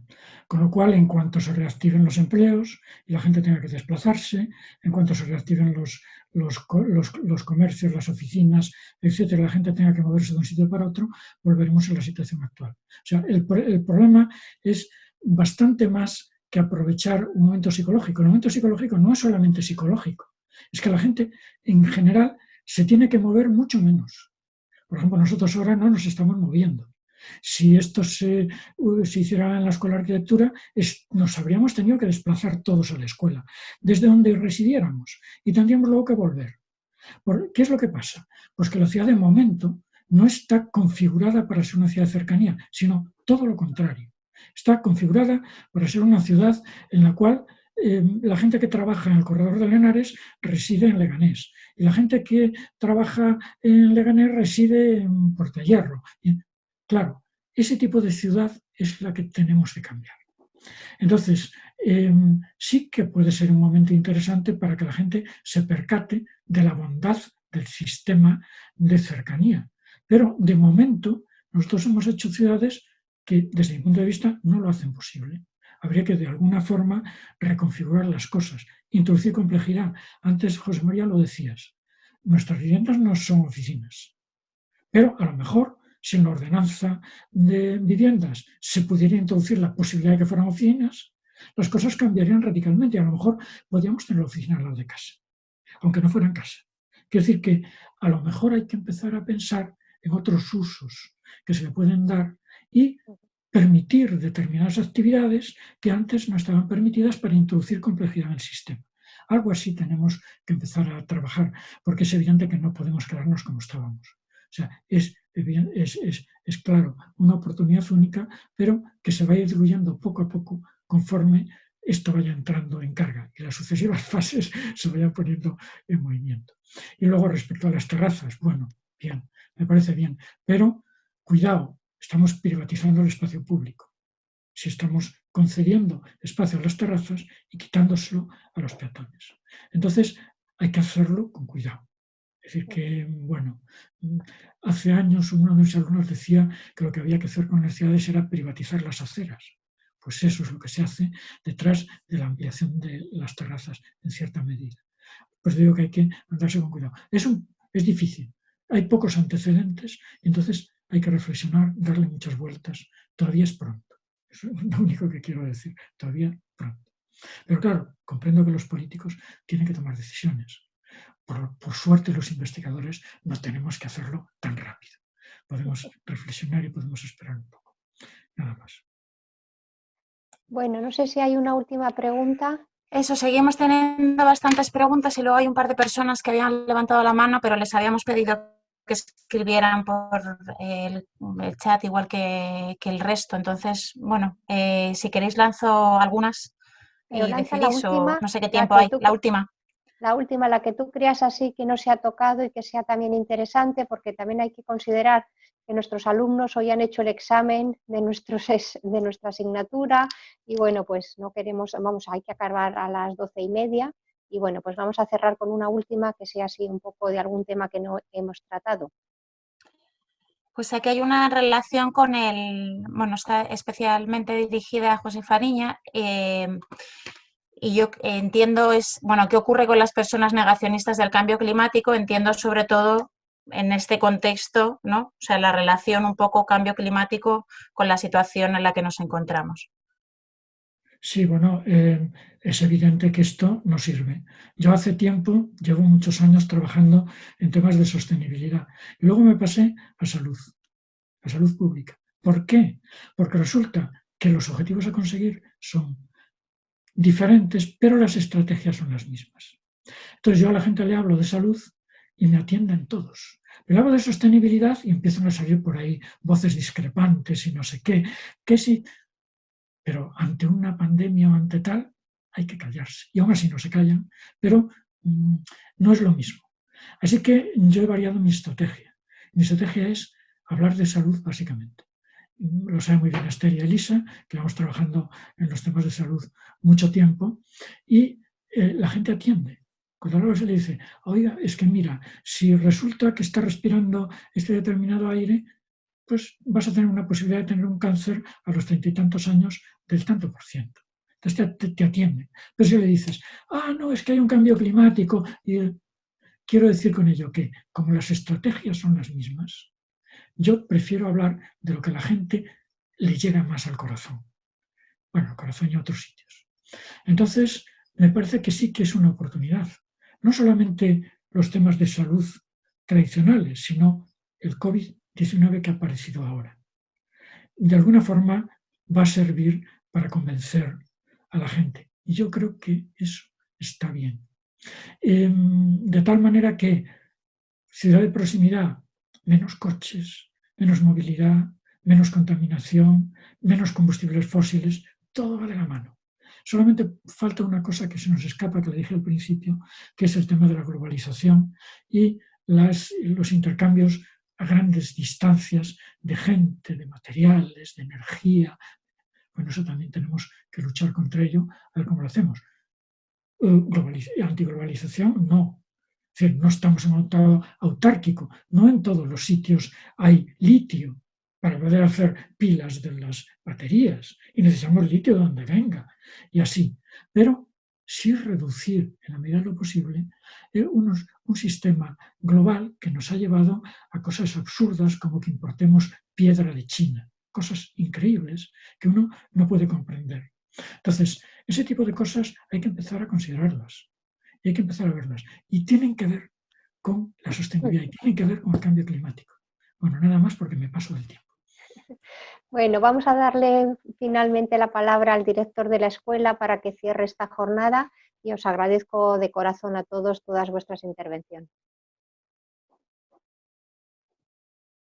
Enciende el micrófono. Esto es una prueba de cómo funcionan las oficinas de dentro y cómo todos los mecanismos de conexión que han creado esta nueva realidad es completamente distinta. Todos los años mis estudiantes hacen un análisis en la escuela que consiste en ver los espacios reales y los espacios virtuales en que transcurre su vida y aprender a analizarlas. La suya o la de su avatar para medir, para poder salvaguardar la privacidad. Este año lo han hecho evidentemente también, pero desde el confinamiento. Con lo cual, evidentemente, estamos muy sensibilizados a las distancias y a las distancias que hacen que estemos viendo una pantalla todo el día y que los médicos nos dicen que miremos por una ventana a una calle en la distancia porque si no perdemos completamente la vista. O sea, estamos ya no solamente en las pieles de nuestra indumentaria, en las pieles reales y virtuales. Yo estoy en estos momentos falsamente en el espacio de la escuela en vez de estar contra una pared blanca, que es lo que tengo en estos momentos. La realidad ha cambiado, nuestras relaciones han cambiado, las modificaciones de las ciudades van a cambiar.